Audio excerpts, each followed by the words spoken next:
আজ আমরা শ্রবণ করব ঠাকুরের জ্ঞান সাধনা। এইবার তিনি চাকুরি ছাড়িয়া দিলেন এবং সংসার পরিত্যাগ করিলেন। জ্ঞানীগুরুর অন্বেষণে তিনি বহু স্থান ভ্রমণ করিয়া অবশেষে রাজস্থানের অন্তর্গত আজমিরে উপস্থিত হইলেন। গৃহত্যাগী সন্ন্যাসীদের মধ্যেও যে আবার সম্প্রদায় ভেদ রইয়াছে, নলিনীকান্ত তখনও তৎসম্পর্কে বিশেষ কিছু অবগত না থাকায় শঙ্কর সম্প্রদায়ভুক্ত সন্ন্যাসীর খোঁজে কাশীর নানা স্থানে যাতায়াত আরম্ভ করিলেন। কিন্তু কিছুকাল পরেই তিনি বুঝিতে পারিলেন তাহার খোঁজে লোক ঘুরিতেছে। সুতরাং কাশীতে তাহার অবস্থান নিরাপদ নয় মনে করিয়া তিনি তৎক্ষণাৎ সে স্থান ত্যাগ করিয়া বৃন্দাবন অভিমুখে যাত্রা করিলেন। পথে বিন্ধ্যাচলে নামিয়া স্বামী পূর্ণানন্দ মহারাজের সহিত সাক্ষাৎ করিলেন এবং তাহার আশীর্বাদ লইয়া বৃন্দাবনে যাত্রা করিলেন। এই সময় পূর্ণানন্দ মহারাজ নলিনীকান্তকে সাধু সন্ন্যাসী সম্বন্ধে নানা প্রয়োজনীয় উপদেশ প্রদান করিলেন এবং ভণ্ড কপট নানারূপ অলৌকিক অস্বাভাবিক ক্রিয়াকলাপ তথাকথিত সাধু সম্প্রদায়ের কবল হইতে দূরে থাকিবার উপযুক্ত বিচার বুদ্ধি অবলম্বন করিবার জন্য বিশেষভাবে সতর্ক করিয়া দিলেন। যাও হোক, নলিনীকান্ত জ্ঞানীগুরুর সন্ধানে উত্তর ভারতের বিশিষ্ট তীর্থস্থান এবং অন্যান্য প্রসিদ্ধ নগরসমূহ ভ্রমণ করিয়া এক সময় রাজপুতনার অন্তর্গত আজমিরে আসিয়া উপস্থিত হইলেন। এই স্থানে তাহার পরিচিত এক বাঙালি ভদ্রলোক মোটা বেতনের সরকারি চাকুরি করিতেন। নলিনীকান্ত ইচ্ছা করিয়া তাহার বাসায় আশ্রয় লইলেন। এই স্থানে কিছুকাল বাস করিবার পর একদিন নলিনীকান্ত একটা হ্যান্ডবিল বা বিজ্ঞাপনে দেখিয়া জানিলেন যে পরিব্রাজকাচার্য পরমহংস শ্রীমৎ স্বামী সচ্চিদানন্দ নামে জনৈক সন্ন্যাসী এক সভায় ধর্ম বিষয়ে বক্তৃতা করিবেন। নলিনীকান্তের বন্ধুটি বক্তৃতা শ্রবণ করিবার অভিলাষে অপরাহ্ন বাসা হইতে বাহির হইবার উদ্যোগ করিতে লাগিলেন। তখনও অনেক বেলা রইয়াছে, সুতরাং এই সময়ে বেড়াতে যাওয়ার হওয়া অস্বাভাবিক মনে হওয়ায় এত গরমে কোথায় যাইতেছেন নলিনীকান্ত তাহাকে জিজ্ঞাসা করিলেন। ভদ্রলোকটি বক্তৃতার কথা উল্লেখ করিয়া তাহার সঙ্গে যাইতে অনুরোধ করিলেন। বক্তৃতা শুনবার ইচ্ছা নলিনীকান্তের আদৌ ছিল না, সুতরাং তিনি তাহা যাইতে অস্বীকার করিলেন। কিন্তু বন্ধুটি তাহাকে যাওয়ার জন্য পুনঃ পুনঃ অনুরোধ করিতে লাগিলেন। অবশেষে নিতান্ত অনিচ্ছায় একমাত্র বন্ধুত্বের খাতিরে নলিনীকান্ত তাহার সঙ্গে বাহির হইলেন। বক্তৃতা স্থলে উপস্থিত হইয়া নলিনীকান্ত ও উক্ত ভদ্রলোক দেখিলেন বক্তৃতা আরম্ভ হইতেছে। তাহার এক প্রান্তে দাঁড়িয়া বক্তৃতা শুনিতে আরম্ভ করিলেন। একটু পরেই উচ্চ মঞ্চে উপস্থিত বক্তাকে নলিনীকান্ত স্পষ্ট দেখিতে পাইলেন। দেখা মাত্র চমকিয়া উঠিলেন তিনি। এ কে? ইনিই তো সেই স্বপ্নদিষ্ট পুরুষ, জ্যোতির্ময় কলেবর দীর্ঘকায় যে অমানব মূর্তি তার একাক্ষরী মন্ত্র প্রদান দিয়েছিলেন।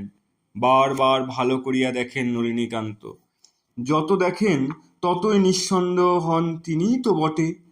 তাহার দেহ থরথর করিয়া কাঁপিতে লাগিল, সর্বশরীর রোমাঞ্চিত হইল। অকস্মাৎ অস্পষ্ট স্বরে পেয়েছি, গুরু পেয়েছি বলিয়া ভিড় ঠেলিতে ঠেলিতে উন্মত্তের মতো ছুটিতে আরম্ভ করিলেন। সেই বক্তৃতা মঞ্চে উঠিয়া বক্তার পদতলে তিনি মূর্ছিত হইয়া পড়িলেন। একটা হুলুস্থুলুস পড়িয়া গেল। কি হইল ভাবিয়া শ্রোতাগণ সকলে উঠিয়া দাঁড়ালেন এবং ব্যাপারটা কি জানিবার জন্য ব্যস্ত হলেন। সহসা এক অপরিচিত যুবক দৌড়িয়া পদতলে আসিয়া পড়িল। অজ্ঞাতসারে বক্তা বক্তৃতা বন্ধ করিয়া ভূমি লুণ্ঠিত যুবকের হস্তদ্বারা হইতে তাহার পদযুগল মুক্ত করিয়া সস্নেহে তাহাকে ধরিয়া উঠিলেন। কিন্তু নলিনীকান্ত তখন সংজ্ঞাহীন, সুতরাং সঙ্গী ব্রহ্মচারী সেবক দুইজন তাহাকে ধরিয়া রাখিলেন। পরমহংস সচ্চিদানন্দ সরস্বতীর সম্মুখভাগে একটা চেয়ারে উপবেশন করিয়া তাহার মস্তকে সজোরে ব্যঞ্জন করিবার উপদেশ দিলেন। নলিনীকান্ত সঙ্গী ভদ্রলোকটি এই ব্যাপার দেখিয়া হতবুদ্ধি হইয়া নিকটে নিঃশব্দে দাঁড়িয়া রইলেন। সভা ভঙ্গ হইল। নলিনীকান্ত সংজ্ঞালাভের পর পরমহংসদেব তাহার সঙ্গে আলাপে পবিত্র হইলেন। বলা বাহুল্য পরমহংসদেব হিন্দি ভাষায় কথা কইতেছেন, নলিনীকান্ত কোনো রকম হিন্দিতে প্রশ্নের উত্তর প্রদান করছেন। পরমহংসদেব জিজ্ঞাসা করিলেন, বৎস, তুমি কি চাও? কি জন্যই বা এইভাবে সহসা আমার পদতলে আসিয়া পড়িলে? নলিনীকান্ত বলিলেন, গুরুদেব, আমি সন্ন্যাস গ্রহণের অভিলাষী হইয়া শঙ্কর সম্প্রদায়ভুক্ত গুরুর অনুসন্ধানে ভ্রমণ করিতেছি। আজ আপনাকে দর্শন করিয়া গুরু পাইয়াছি, এই আনন্দে আপনার শ্রীচরণের উদ্দেশ্যে ছুটিয়াছিলাম। তাহার পর কি হইয়াছে জানি না। পরমহংসদেব বলিলেন, তুমি বাঙালি, বাঙালি মৎস্যহারী, ভোগী, বাবুর জাতি। কঠোর সন্ন্যাস পথ তাহাদের পক্ষে সম্ভব নয়। ভোগে অভ্যস্ত তুমি যে ত্যাগী সাধু হইতে পারিবে, ইহা আমার মনেই হয় না। আর তুমি আমার সম্মতি অপেক্ষা না করিয়া আমাকে গুরুদেব সম্বোধন করিতেছ, ইহার কারণ বুঝিতেছি না। গুরু শিষ্য সম্বন্ধ সহজ কথা নয়। জাগতিক সকল সম্বন্ধের তুলনায় ইহা গুরুতর। নলিনীকান্ত কহিলেন, গুরুদেব, আমাকে পরীক্ষা করিতেছেন কিনা আমি তাহা বুঝিতে পারিতেছি না। আমি এক সময় দীক্ষার হইবার অভিলাষী হইয়া বহু সাধু সন্ন্যাসীর কাছে উপস্থিত হইয়াছিলাম। ব্যর্থ মনোরথ হইয়া প্রাণের ঐকান্তিক আকুলতায় উন্মত্তের ন্যায় অশান্তি ভোগ করিতেছিলাম। একদিন রাত্রিকালে স্বপ্নে আপনার দর্শন পেলাম। আপনি একটি একাক্ষরী বীজ লিখিত বিল্বপত্রে আমার হস্ত প্রদান করিয়া অন্তর্নিহিত হয়েছিলেন। তারপরে আপনার অনুসন্ধানে বহু স্থান ভ্রমণ করিয়াছি। ভাগ্যবশে আজ হঠাৎ আপনার দর্শন পাইয়া এই মূর্তি আমার সেই স্বপ্নদিষ্ট মূর্তি, ইহা স্পষ্টরূপে বুঝিতে পারিতেছি।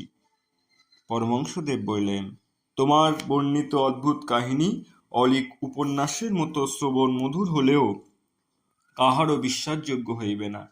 তুমি ভোগী বাবু, তুমি কঠোর সন্ন্যাস পথ কেমন করিয়া অবলম্বন করিবে? আজ আমি আমার আশ্রমস্থল পুষ্করে যাত্রা করিতেছি। তোমার ইচ্ছা হইলে তথায় উপস্থিত হইও। জগৎগুরুর কি ইচ্ছা পরে বুঝা যাইবে। এই বলিয়া পরমহংসদেব গাত্রোত্থান করিয়া দীর্ঘ পদবিক্ষেপের সহিত চলিতে আরম্ভ করিলেন। নলিনীকান্ত ইতস্তত না করিয়া সচ্চিদানন্দ পরমহংসের পশ্চাৎ অনুসরণ করিতে লাগিলেন। বন্ধু বাঙালি ভদ্রলোকটি অবাক হইয়া সমস্ত শুনিতেছে। নলিনীকান্ত সন্ন্যাসীর পশ্চাৎ গমন করিয়া দেখিবায় বাসায় তাহার জিনিসপত্র রইয়াছে, এই স্মরণ করিয়া দিলেন। থাকবে বলিয়া নলিনীকান্ত যদি বা হারাইয়া ফেলেন, এই আশঙ্কায় পশ্চাতে দৃষ্টিপাত না করিয়া সন্ন্যাসীর পাছে পাছে চলিতে আরম্ভ করিলেন। যথাসময়ে পরমহংসদেবের সহিত নলিনীকান্ত পুষ্কর তীর্থের সাবিত্রী পাহাড়ে তদীয় আশ্রমে আসিয়া উপনীত হইলেন। তথায় পৌঁছিয়া তিনি ব্রহ্মচারীর নিয়ম সংযম প্রতিপালনপূর্বক আশ্রমে বাস করিতে লাগিলেন। সচ্চিদানন্দ স্বামীর ব্রহ্মজ্যোতিস্বরূপ বদনমণ্ডল নলিনীকান্তর প্রাণ আকর্ষণ করিয়া লইল। পরন্তু সমস্ত দিনে দুই একটা কথা যাহা তিনি নলিনীকান্তের সহিত কহিতেন, তাহাতেই তার প্রাণ কৃতজ্ঞতায় ভরিয়া যাইত। শ্রী শ্রী ঠাকুর বলিতেন, আমি যে তাকে কেমন করে ভালোবেসে ফেলেছিলাম বুঝিতে পারিনি। সংসারাশ্রমে ভালোবাসার যে অভিজ্ঞতা হয়েছিল, মনে করতাম উহাই বুঝি চরম। কিন্তু গুরুদেবের প্রতি আমার প্রাণের যে কি আকর্ষণ জন্মে গেল, মনে হতো সংসারের ভালোবাসা তার কাছে অতি তুচ্ছ। তিনি আমার সহিত দিনান্তে হয়তো দুই একটা কথা বলিতেন, তাতেই আমি আত্মহারা হয়ে যেতাম। মনে হতো সংসারের পিতা মাতা স্ত্রী ভ্রাতা ভগ্নী কেহই আমাকে এতখানি ভালোবাসেনি। তখন বুঝতে পারিনি যে ভালোবাসার অন্তরে নিঃশব্দেও ক্রিয়া করে। বাহিরে কর্ম বা কথায় তা প্রকাশ না হলেও অন্তরে তার প্রভাব অপ্রতিহতভাবে আপনার স্থান করে নেয়। শিষ্যের প্রতি গুরুর ভালোবাসা কিরূপ তাহা গুরু না হইলে সম্যক ধারণা করা অসম্ভব। শ্রী শ্রী ঠাকুর বলিতেন, ভক্তদের জন্য আমার প্রাণ কেমন করে তা তোমরা কি বুঝবে। একদিন শ্রীকৃষ্ণ বিদুরের বাড়ি গিয়ে বললেন, আমার খুব খিদে পেয়েছে, আমায় খেতে দাও। শ্রীকৃষ্ণের এই কথা শুনে বিদুরের স্ত্রী দৌড়ে গিয়ে ঘরে কিছু না পেয়ে কতকগুলো কলা শ্রীকৃষ্ণকে খেতে দিতে আনলেন। তিনি খোসা ছাড়িয়ে দিচ্ছেন, শ্রীকৃষ্ণ খাচ্ছেন। শ্রীকৃষ্ণকে দেখে বিদুরের স্ত্রী এমন বাহ্য জ্ঞান শূন্য হয়েছে যে কলা ছুলে খোলা ছাড়িয়ে খোসায় শ্রীকৃষ্ণকে খেতে দিচ্ছেন। শ্রীকৃষ্ণ তাহাই খাচ্ছেন। এমন সময় নারদ ঋষি সেখানে উপস্থিত হলেন। তিনি এই কাণ্ড দেখে শ্রীকৃষ্ণকে বললেন, ঠাকুর, দেনেওয়ালা না হয় কানা, খানাওয়ালাও কি কানা হয় তা আমি জানতাম না। শ্রীকৃষ্ণ বললেন, তুমি ভক্ত, ভক্তের প্রাণ কেমন তা জানো, ভগবানের প্রাণ জানো না। ভগবানকে দেখলে ভক্ত যে আত্মহারা হয় তা তুমি জানো, কিন্তু ভক্তকে দেখলে আমার প্রাণ যে কি রকম হয় তা তুমি জানো না। ভক্ত দেখলে আমিও আত্মহারা হই নারদ, বাহ্য জ্ঞান থাকে না। তোমাদের জন্য আমার প্রাণ কেমন করে তা শ্রীকৃষ্ণের এই উক্তি থেকেই বুঝবে। আমি যেখানেই থাকি না কেন, ভক্তদের জন্য আমার প্রাণ অস্থির থাকে। তোমাদের কাছে একজন ভালো আর একজন মন্দ আছে, কিন্তু আমার কাছে সকল ভক্তই সমান। বিশেষত যে যত মন্দ, যে যত বোকা, সেই তত আমার দয়ার ও ভালোবাসার পাত্র। যা হোক, কিছুকাল গত হইলে পরমহংসদেব নলিনীকান্তকে দর্শন শাস্ত্র অধ্যয়ন করিতে আরম্ভ করিলেন। প্রথম প্রথম আশ্রমের গরু ঘোড়ার জন্য ঘাস কাটিয়ে আনা। সেই সময় নলিনীকান্ত গুরুদেবের নিকট শাস্ত্র অধ্যয়ন করতেন।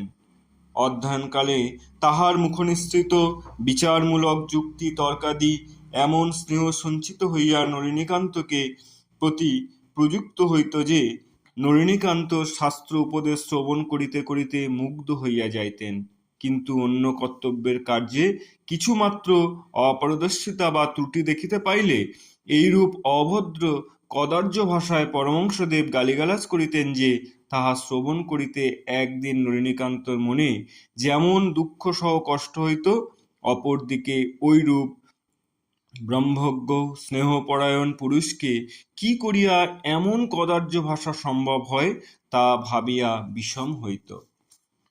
আশ্রমে রান্না করা, শালগ্রাম পূজা করা, অন্যান্য আনুষঙ্গিক কার্য করিতে হইত। স্বামী সচ্চিদানন্দের ঘোড়ার জন্য ঘাস কাটিতে হইত, তাহার জন্য জলাভূমি হইতে ঘাস কাটিয়া আনিতে হইত। তথায় অনেক জোক ছিল। ঘাস কাটিয়া গেলে জোকের আক্রমণে তাহার রক্তপাত হইত। এই জন্য ঘাস কাটিতে গেলে তাহার ভয় করত।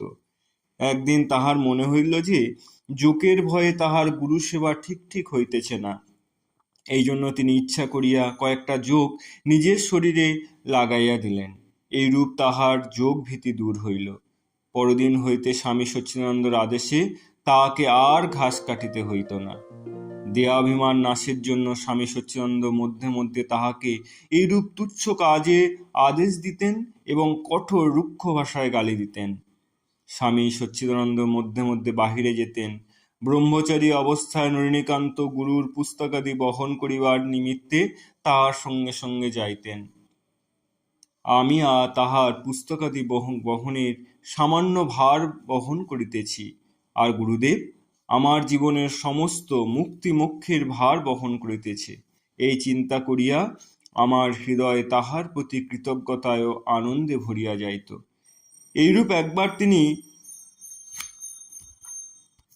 পরমহংসদেবের আশ্রমে যাহারা ছিলেন তাদের মধ্যে ব্রহ্মানন্দ নামক জনৈক সন্ন্যাসীর সহিত নলিনীকান্তের আন্তরিক হৃদ্যতা জন্মিয়াছিল। অবসর সময়ে তাহার সহিত নানা রকম সৎপ্রসঙ্গ বা শাস্ত্রীয় বিচার হইত। সেই দিন নলিনীকান্ত ব্রহ্মানন্দজির নিকট তাহার মনোভাব প্রকাশ করিয়া কহিলেন, না হয় রাস্তায় গাছতলায় পড়িয়া থাকিয়া গুরুজির চরণ ধ্যান জীবনপাত করিব, তথাপি এই কদার্য গালিগালাজ তাহার উপরে আমার এমন অশ্রদ্ধা আসিবার সম্ভাবনা রাখিব না।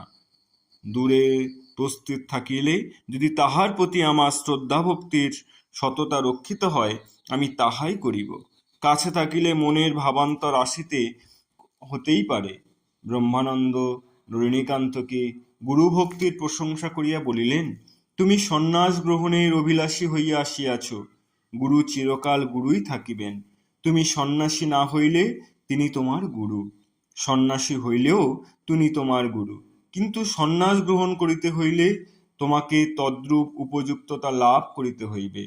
সন্ন্যাসী মৃতজীব, তাহার মৃত্যু হইবার এইরূপ সংস্কার আনিয়া দেহাভিকুলসী দান করিতে শ্রদ্ধা তর্পণ ইত্যাদি করিতে হয়।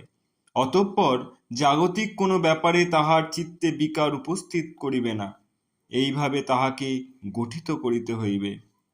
গুরুজির সমস্ত অসহনীয় তিরস্কার তোমাতে সেইরূপ উপযুক্ততা আনিয়া দিবার জন্যই তাহার ইচ্ছানুসারে প্রযুক্ত হইতেছে। অভিমান মানুষের প্রবল শত্রু, এই অভিমান যাহাতে শীঘ্র নষ্ট হয় তজ্জন্য তাহার এই ব্যবস্থা। আশ্রম ত্যাগের সংকল্প কদাপি করিবে না। সম, দম, তিতিক্ষা এইসব মুখের কথা নহে, পরীক্ষা দ্বারা ইহাদের অধিকারী নির্ণয় হয়। মুহূর্তের অবিবেচনার পরম লাভের সর্বনাশ করিলে পরিণামে নিজেই অনুতপ্ত হইবে।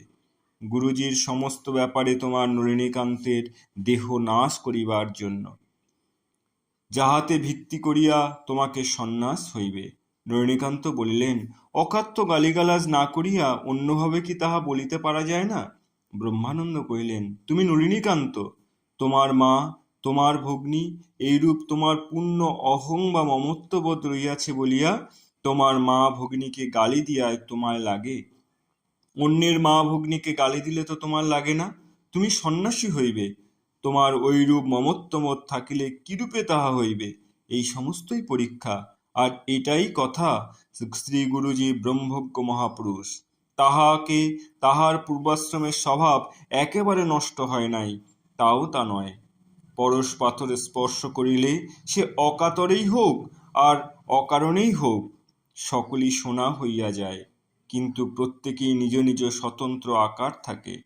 সেইরূপ ব্রহ্মজ্ঞান লাভ করিলে মূলে সকলই এক হইয়া হয়, কিন্তু ব্যবহারিক জগতে সকল মহাপুরুষেরই আপন আপন সংস্কার বা স্বভাব অনুযায়ী ব্যবহার দেখিতে পাওয়া যায় না। বাহ্যিক স্বভাব একেবারে নষ্ট হয় না। কথাগুলি শুনিয়া নলিনীকান্ত মনে ভাবান্তর হইল। অতঃপর আশ্রম ত্যাগের সংকল্প ছাড়িয়া তিনি পূর্ববৎ কর্তব্য কার্য করিতে লাগিলেন।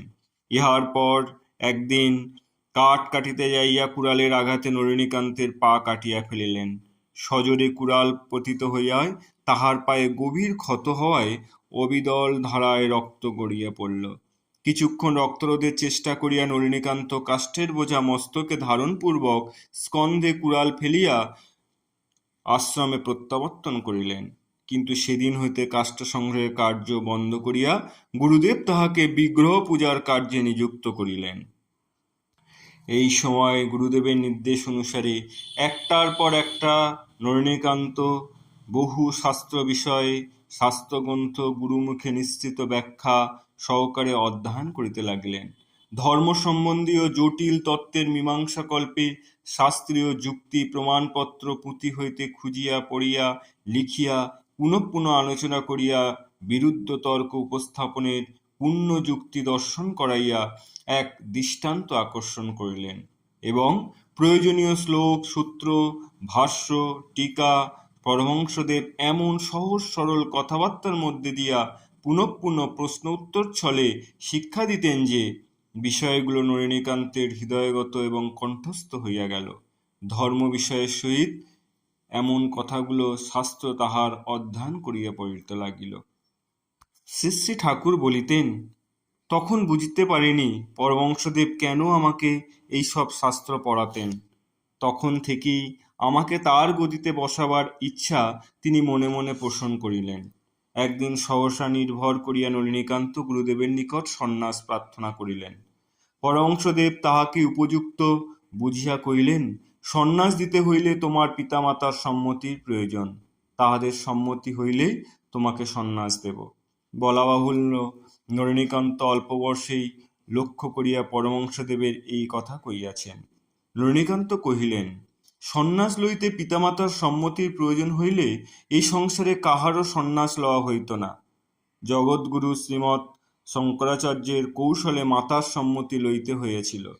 বিশেষত উক্ত বিধি নিতান্ত স্বল্পবয়স্ক একমাত্র পুত্রস্থলেই প্রযোজ্য, কিন্তু তাহাতেও আন্তরিক ও ঐকান্তিক ভাবই নহে। তীব্র বৈরাগ্য স্থলে উক্ত বিধিরও লঙ্ঘন হইতে পারে। পরমহংসদেব হাসিয়া কহিলেন, আচ্ছা, অপেক্ষা করো, যখন দিবার সময় হইবে তখন নিজেই ডাকিয়া দিব। নলিনীকান্ত কথাটা আশ্বস্ত হইলেন না। তিনি নিশ্চিন্ত হইতে পারিলেন না। ইহার পরে আরও কয়েকটা দিন অতিবাহিত হইয়া গেল। অবশেষে একদিন পরমহংসদেব নলিনীকান্তকে ডাকিয়া তাহাকে সন্ন্যাস দিবার ইচ্ছা প্রকাশ করিলেন এবং দিন স্থির করিয়া দিলেন। শ্রী শ্রী ঠাকুর বলিলেন, সেই দিন গুরুদেবের সম্মতি পেয়ে আমার যে কি আনন্দ হয়েছিল তা ভাষায় বুঝাতে পারবো না। শুনে তখনই আমার লাফিয়ে উঠিতে ইচ্ছা হলো। গুরুদেবের সামনে কোনো রকম নিজেকে সংযত রেখে নির্জনে গিয়ে খুব কতক্ষণ লাফিয়ে ঝাঁপিয়ে নেচে নিলাম। কেউ হয়তো কোনো কিছুর জন্য আমাকে ডাকলে আমি দৌড়ে এসে হাজির হলাম। হেঁটে চলা তখন ভুলেই গেছি, ছুটে চলাটাই যেন আমার স্বাভাবিক মনে হয়েছে। আমার এইরূপ ছুটে চলা দেখে গুরুদেব একটু একটু হাসতে লাগলেন। আমাকে লক্ষ্য করে যে তিনি হাসছেন তা আমি বুঝতে পারিনি। 1309 সনের 11ই ভাদ্র তারিখে পরমহংসদেব নলিনীকান্তকে সন্ন্যাস দিলেন। হোমাগ্নি শিখা সূত্রে ভস্মীভূত করিয়া যথাবিধি মহাবাক্যে শ্রবণ করিলেন এবং নিগমের শাস্ত্রে গুরু রহস্য অতি সহজে হৃদয়ঙ্গম করেছিলেন বলিয়া তাহাকে নিগমানন্দ এই স্বরূপ আখ্যা প্রদান করিলেন।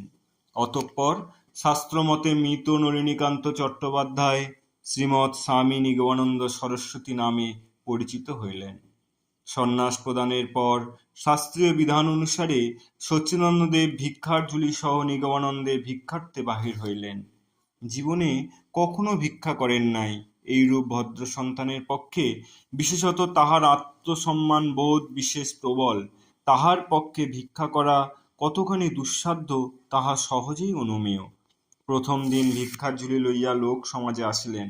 গুরুর আদেশ ছিল গৃহস্থের কাছে ভিক্ষা প্রার্থনা করিবে, গৃহস্থ ভিক্ষা না দিলে তাহার অকল্যাণ হইবে, ইহা শাস্ত্রবাক্য।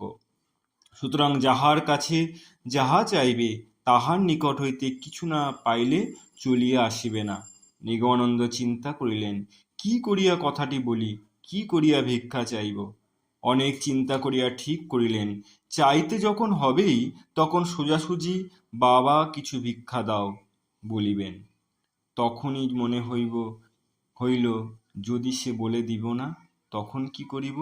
গুরুদেব বলেছেন, কিছু লইতেই হইবে, কিন্তু দিবে না বলিলে একজন কি রকম হইবে।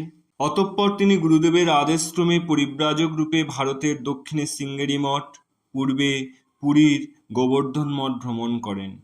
যোশী মঠে যাইবার কালে স্বয়ং সচ্চিদানন্দ সরস্বতী তাহার সহিত ছিলেন। পরিব্রাজক অবস্থায় একবার তাহাকে ঝাঁসি হইতে কাশী আসিতে হইয়াছিল। ঝাঁসি হইতে কাশী 250 মাইল পথ পদব্রজে অতিক্রমণ করিতে তাহার 13 দিন সময় লাগিয়াছিল। শারীরিক ভালো মন্দ সম্পর্কে কোনো জ্ঞানই ছিল না।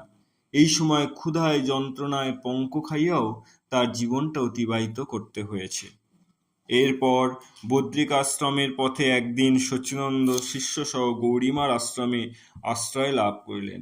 গৌরীমা কাশ্মীরীয় দেশীয় ব্রাহ্মণ বংশের সম্ভূতা, অনুপম রূপ ও লাবণ্য সম্পন্না, অদ্ভুত যোগ বিভূষিতা যুক্ত অসাধারণ উন্নত স্তরের স্নিগ্ধা যোগিনী। তাহার বয়স তখন প্রায় 400 বৎসর হইলেও দেখিতে ষোড়শ সপ্তদশ বর্ষীয় যুবতীর ন্যায়। এক মনোরম উপত্যকা প্রদেশের বিস্তীর্ণ আশ্রমের মধ্যে লতা পাতা সমাচ্ছন্ন নিভৃত কুঞ্জ অভ্যন্তরে উলঙ্গ অবস্থায় তিনি বাস করিতেন। দেশে বিখ্যাত বিখ্যাত মহাপুরুষগণের মধ্যে সকলেই তাহার দর্শন লাভ করিতে পারিতেন না। যাহারা দর্শন লাভ করিতেন তাহাদিগের প্রথমে প্রহরী দ্বারা সংবাদ পাঠাইতে হইত, পরে অনুমতি পাইলে আশ্রমের মধ্যে প্রবেশ করিতে পারিতেন। তাহাদের মধ্যে আবার সকলেই কুঞ্জ মধ্যে প্রবেশাধিকার হইত না। সাধারণত একখানি আচ্ছাদনের দেহ আবৃত করিয়া নির্দিষ্ট স্থানে আসিয়া ইনি সকলকে দর্শন দান করিতেন। একমাত্র ব্রহ্মঙ্গ মহাপুরুষগণের কুঞ্জ মধ্যে যাইবার অনুমতি হইত। সে স্থানে একটি প্রজ্বলিত ধূনি সম্মুখে রাখিয়া উলঙ্গ দেহে তিনি যোগাসনে উপবিষ্ট থাকিতেন। শ্রী শ্রী ঠাকুর বলিতেন, গৌরীমার অসাধারণ শাস্ত্রজ্ঞান যোগ বিভূতি দর্শন করিয়া চমৎকৃত হইয়া যাইতাম। এদিকে যে কোন প্রাশাসনিক ভাষায় আধুনিক শ্রেষ্ঠ সম্পর্কে বা কবিতার সমালোচনায় তাহার মুখে শ্রবণ করিয়া অবাক হইতাম। শ্রী শ্রী ঠাকুর বলিয়াছেন, গৌরীমার অসাধারণ শাস্ত্রজ্ঞান ও যোগ বিভূতি দর্শন করিয়া চমৎকৃত হইতে হয়। এদিকে যে কোনো প্রাদেশিক ভাষায় আধুনিকতম শ্রেষ্ঠ প্রবন্ধ বা কবিতার সমালোচনাও তাহার মুখে শ্রবণ করিয়া অবাক হইতাম। গুরুদেব তাহার যৌবন সময়ে তদীয় গুরুসহ আসিয়া গৌরীমার যে মূর্তিতে দেখিয়াছেন, বৃদ্ধ বয়সে আমাকে সঙ্গে লইয়া আসিয়াও সেই রূপ স্থির যৌবন মূর্তিতেই দেখিলেন। তাহার কাছে শুনিলাম, তদীয় গুরুদেবের তরুণ বয়স ও বার্ধক্যের এইরূপ মূর্তি দেখিয়াছেন। বস্তুত এইরূপ অসাধারণ যোগিনী আর দ্বিতীয়টি জীবনে কখনো দেখি নাই। বদ্রিক আশ্রম হইতে ফিরিবার সময় সচ্চিদানন্দদেব নিগমানন্দ সহ পুনঃ এই গৌরীমার সহিত সাক্ষাৎ করিলেন। নিগমানন্দ গুরুদেবের সঙ্গে থাকিয়া 2 বার এই গৌরীমার সাক্ষাৎ লাভ করিয়াছিলেন। সচ্চিদানন্দ গৌরীমার সহিত সাক্ষাতের পর গৌরীমা সচ্চিদানন্দকে বললেন, তোমার এই শিষ্য যদি কোনোদিন নির্বিকল্প সমাধি লাভ করিতে পারে, তা হইলে ইহাকে আমার কাছে পাঠিয়া দিবা। পরবর্তীকালে আবার যাত্রা শুরু হলো। মানস সরোবর তীর্থে দিবারাত্রি সহ অবস্থান পর এক দ্বারকা ক্ষেত্রে সারদা মঠের নিকটবর্তী হইয়া নিগমানন্দ প্রথমে সেই স্থান ভূমিকে রওনা হইলেন। যথাসময়ে তথায় উপনীত হইয়া দীর্ঘকাল ব্যাপী বরফাবৃত চামড়ার উত্তরাযুক্ত পার্বত্য পথ অতিক্রমণ করে বিধ্বস্ত দেহে বিশ্রামের জন্য কিছুকাল সেই স্থানে অবস্থান করিলেন। পরবর্তীকালে নিগমানন্দদেব সেই সময় দ্বারকা মঠের সারদা মঠে উপস্থিত হইলেন। সে সময় সেই মঠে কোনো মহন্ত ছিল না। এক বৃদ্ধ কর্মী হিসাবে মঠের যাবতীয় কর্ম তত্ত্বাবধান করিতেন। নিগমানন্দের বিশ্রামার্থে সে স্থান কয়েকদিন থাকিতে চাহিলে বৃদ্ধ পরম যত্ন সহকারে তাহাকে স্থান দিলেন। বৃদ্ধর মনে অভিলাষ, নিগমানন্দদেব উক্ত মঠের মহন্ত পদে প্রতিষ্ঠিত করিবেন। অতঃপর পশ্চিম ভারতে ভ্রমণকালে এক সময় তিনি দ্বারকায় উপস্থিত হইলেন। দ্বারকায় সারদা মঠে তৎকালীন কোনো সন্ন্যাসী ছিলেন না। জনৈকা স্ত্রী লোক মঠ পরিচালনা করিতেন। সেখানে জনৈকা পূর্ণ যৌবনা ভৈরবীর সহিত নিগমানন্দের বিবাহ প্রায় ঠিক হইয়াই গিয়েছিল। এক রাত্রে স্বপ্নে গুরু সচ্চিদানন্দের নির্দেশে তিনি তথা হইতে স্থান পরিত্যাগ করিলেন। এইরূপ পরিব্রাজক অবস্থায় তাহাকে যে কত প্রলোভন, কত অসুবিধার সম্মুখীন হইতে হয়েছিল তাহা বলিবার নহে। কিন্তু গুরু কৃপায় তিনি সর্ব অবস্থায় দৃঢ়চিত্তে ও স্থিতি হয়ে কোনো কিছুই তাকে টলাতে পারেননি। কিছুকাল পুষ্করে বিশ্রামের পর নিগমানন্দদেব একদিন গুরুদেবকে কহিলেন, আপনার কৃপায় জ্ঞান বিচার দ্বারা পরোক্ষ ব্রহ্মজ্ঞান লাভ করিয়াছি, কিন্তু প্রত্যক্ষ ব্রহ্মানুভূতি না হইলে তৃপ্তি হইতেছে না। অতএব প্রার্থনা করি, যাহাতে প্রত্যক্ষ ব্রহ্ম উপলব্ধি হয়, কৃপাপূর্বক এইরূপ পন্থাই আমাকে পরিচালিত করুন। নিগমানন্দের এই কথা শুনিয়া পরমহংসদেব সন্তুষ্ট হইয়া কহিলেন, বৎস, তোমার প্রার্থনা জানিয়া সুখী হইলাম। আমি যে সাধন পদ্ধতি অবলম্বন করিয়াছি তা অত্যন্ত কঠিন এবং উহাতে সিদ্ধিলাভ বহু সময় সাপেক্ষ। তোমার তরুণ বয়স, দেহ ও যোগ সাধনায় উপযোগী।